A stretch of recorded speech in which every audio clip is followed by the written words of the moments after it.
Gather round, everyone. Today we're going to learn about the concept of arbitrage. If you've never heard that term before, it's usually used to describe currency arbitrage, but it's so very boring that I want to take a different look at the very same concept. Let's take a look. The most basic example of arbitrage. You are walking around a fruit market, and at Market 1, Market A, there is a green apple on sale for $10. You walk across the street to Market B, and the same green apple is selling for $5? You have this curious feeling in your gut, like, what if I were to buy all the apples at Market B and sell them at Market A? Oh, that's crazy. I don't have a fruit selling license. I don't know the first thing about transporting apples. Well, you just experienced in the wild, in your mind, the very concept of arbitrage in practice. You had that entrepreneurial spirit where you thought about a pricing discrepancy and how you can make it work for you. That's really as simple as it can get.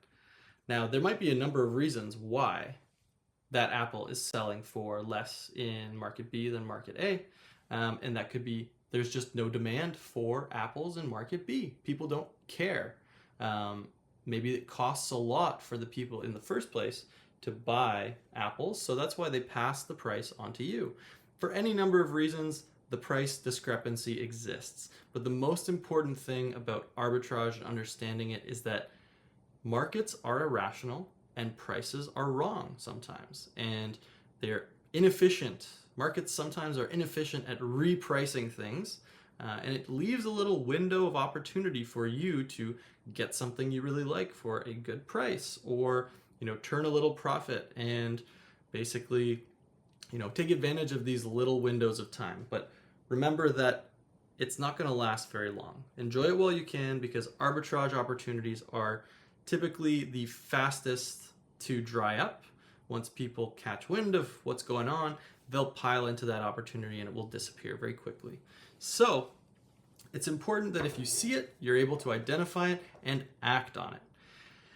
And I wanted to share a different example of one that I've done exactly the same thing, which I think is hilarious because it is a children's playing card game called Disney Lorcana. But lucky for me, I've got nieces and nephews, so even if this box of cards becomes $0, I'm happy to just hold these and open them up with them. But I digress. What you see here is a pre-constructed set of cards. They are always the same cards in every single one of these. This is the Rise of the Floodborn. It is the second set ever in this game. So maybe in the future, this just goes up on its own. But we're talking about arbitrage. So how is this the same as that Apple example? Well, the price I paid for this box of cards is $10. Same as our really fancy Market A apple. What's interesting about this is that it comes with two components. Once you open it up, let's say you bought it for $10, and inside there are two things. There's the 60 cards that are always the same cards. And generally, those cards don't go up in value very much because they're so easily available. But then you've also got this little thing here called the booster pack. To all my cardboard addicts, you know very well that this is probably the most powerful addictive force in the entire world, is opening booster packs. So this on its own goes for about, let's say, $6. So if I paid $10 for this box, and there's a booster pack that's worth $6 in here, you wouldn't expect anything more than $4 of value in this box, right? Otherwise, you're losing money if you're selling these. Well, that's where the arbitrage comes in. Because in this little box, there are two cards that for some reason, some inexplicable reason, are close to $8, close to the actual cost of the box itself. So there might be a supply and demand reason. There might be transaction costs, like we said with the Apple. And what I think is happening here is that these are two incredibly strong competitive cards in the Lorcana game. So if you want to play this color of Amethyst, you basically need 4 copies of Madame Mim and Merlin. Otherwise, your deck will be weaker.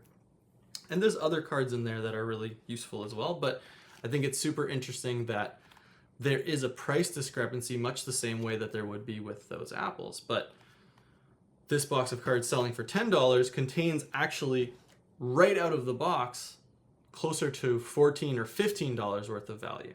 Now, obviously, I'm a lunatic and I need to find a way to actually sell these cards. Otherwise, I'm just sitting on Madame Mims and Merlins. But I do have an eBay account, which you'll see in the description if you want to help, if you want to buy these. I'm just going to list these for super cheap because I just wanted to make this video with them mostly and illustrate the concept of arbitrage. So hopefully that makes sense.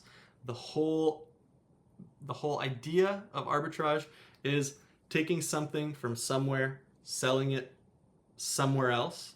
In this case, we're not actually moving locations. This would have been purchased online and sold online, but arbitrage also applies to the form that you sell it in. So in this case, we're talking about sealed versus open single cards, which is another arbitrage opportunity where you take it out, you open it, and immediately it's worth more value, which is hard to grasp for a lot of people. So I hope that makes sense. I wanted to give a huge shout out to Madame Mim, the inspiration for this video.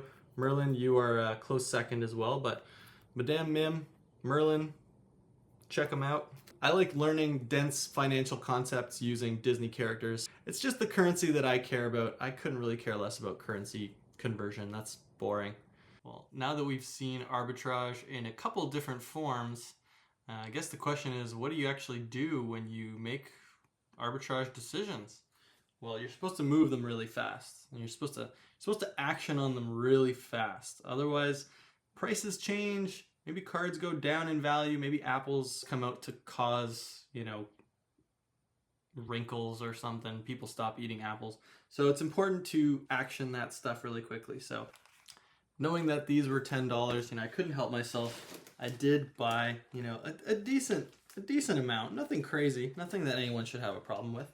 I think it's interesting. Some people, I'm sure, will find a way to be like, this guy's the problem. He's buying all the decks out of the stores. But I took my time. I waited for weeks and months, and I just saw them sitting at stores. So really, I think the store probably wanted to get rid of them too. So like I said in that Apple example, we're providing a service by buying from your local game stores. They're selling hundreds of dollars worth of decks. That's a win for me. It's a win for them. Everybody's happy. But yeah, give it a try.